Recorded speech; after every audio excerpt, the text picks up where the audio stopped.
আসসালামু আলাইকুম দর্শক। আজকে আমরা আসলাম রাজশাহীর পোবা উপজেলায় পুকুর ভিজিটের জন্য। তো এখানে আসার পর একটা বিষয় দেখলাম যে আসলে মাছকে খাবার দেওয়ার যে ধরন সেটা এক এক এলাকায় এক এক রকম। আমাদের অঞ্চলে আমরা যেভাবে মাছকে খাবার দিই, এসব অঞ্চলে মাছকে খাবার দেওয়ার ধরনটা একটু আলাদা ধরনের। আপনারা দেখতে পাচ্ছেন আমি যেখানে দাঁড়িয়ে আছি, এই পুকুরটিতে, আমার সামনের যে পুকুর, এই পুকুরটিতে ঠিক ধার থেকে একটু দূরে, ঠিক মাঝখানেও না, কতটুকু হবে, প্রায় এখান থেকে 40 ফিট দূরে দুটা বাঁশের মাচা তৈরি করা আছে। তো আমি এদের সাথে কথা বলে যেটা জানতে পারলাম, এরা মাছকে ডুবন্ত খাবার হোক, খৈল হোক, ভুসি হোক, আটা হোক, সবগুলাই একসাথে মিক্স করে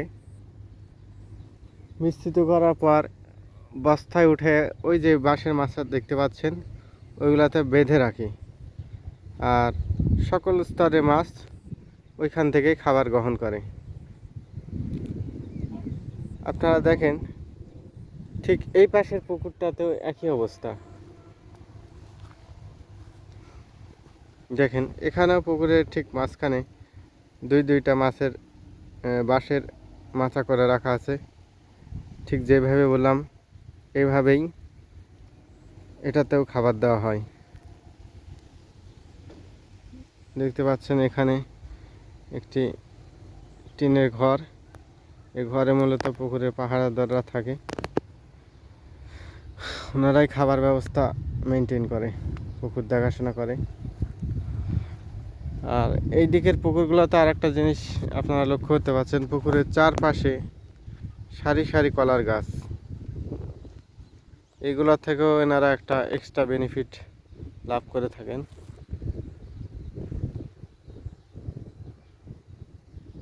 দেখেন সমস্ত চারিধার দিকে কলার গাছ, সারি সারি কলার গাছ।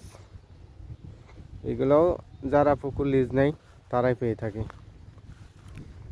সম্ভবত এই দুইটা পুকুর নতুন খনন করা, পাড়গুলা একবারে বাধাই করা। দেখেন এই পাশের পুকুরটার পানি কালার একটু গাঢ় সবুজ, আর এই পাশেরটা একটু হালকা সবুজ। তো আমি যেটা দেখলাম, আমি এখানে আসার পর দেখতে পাচ্ছি উপরের স্তরের যে মাছ সেটা প্রায় কাতল ছাড়া অন্যান্য মাছ দেখতে পাচ্ছি না। সম্ভবত কাতলটা একটু উচ্চ মূল্যে বিক্রি করা যায়, আর এনারা হয়তো একসাথে সব মাছ আহরণ করে। আর একটা মজার বিষয় হলো, আমরা হয়তো বছরে 2-3 বার মাছ আহরণ করি, কিন্তু এনারা সারা বছরে একবারই মাছ আহরণ করে।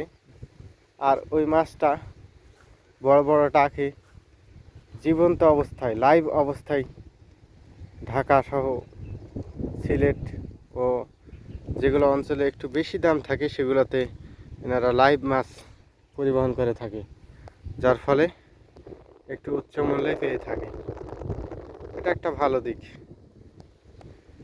এরাও লাভবান হয়, অপরদিকে শহরবাসীরাও তাজা মাছ পেয়ে থাকেন।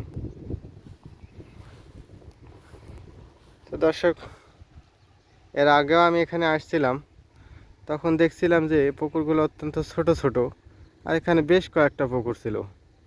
তো এবারে আসার পর যেটা দেখতেছি, ওই ছোট ছোট পুকুরগুলাই ভেঙে ভেঙে বড় 2টা পুকুর করছে।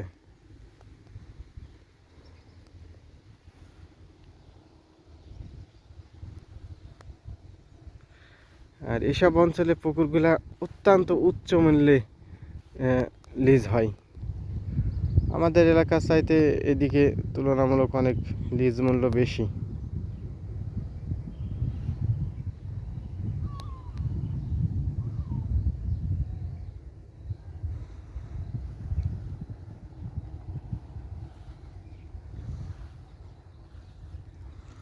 তো ধন্যবাদ সবাইকে।